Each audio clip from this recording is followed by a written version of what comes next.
Yeah.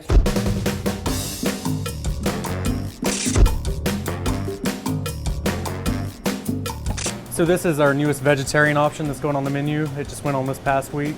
It's a play on our braised pork and sweet potato ricotta lasagna. This is our house-made pasta. All we're gonna do is put it in the water. It's gonna be in there for like 2 minutes max. Make sure the water's super salty. It should taste like the sea. So it just really depends on how frozen the lasagna is. We make our own pasta in-house. If you're making this at home, you might want to put down like a mat, something that's not going to stick to, like parchment paper. So you want to take some pan spray, just grease it down, otherwise it's going to stick to it. So this is just cream spinach. A pan with butter. You can use fresh garlic. We use roasted garlic here at the restaurant. And spinach and heavy cream. You want to cook that down until it's relatively thick. You don't want it super loose, because when this is in the oven cooking, it's going to release some of that excess cream and it might get a little soggy on you. Mushrooms, same thing. I just take caramelized mushrooms real quick. You want to basically throw them in a pan with some butter. They're going to release a lot of moisture, and then you want them to start to reabsorb that moisture. That's how you know that the caramelization process is happening properly. Hit it with just a little bit of lemon juice, soy sauce, and then throw the shallots in and let that cook back down.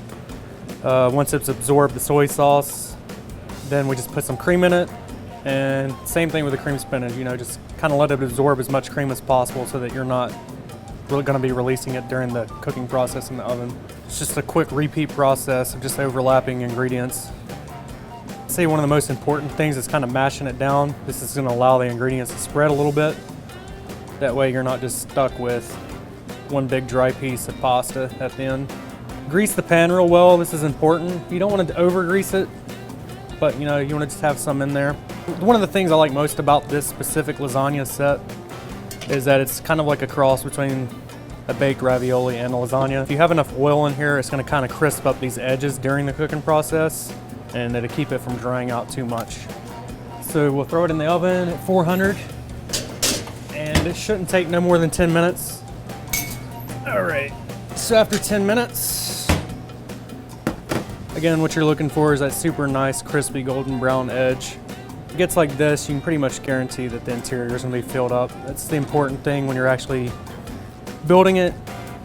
You want to find that nice little balance of ingredients so that they're not going to completely mush out and they're not going to take forever to heat up. And finally, this is just chili oil, just to give it a little extra bite to it and to crisp up that nice crisp edge.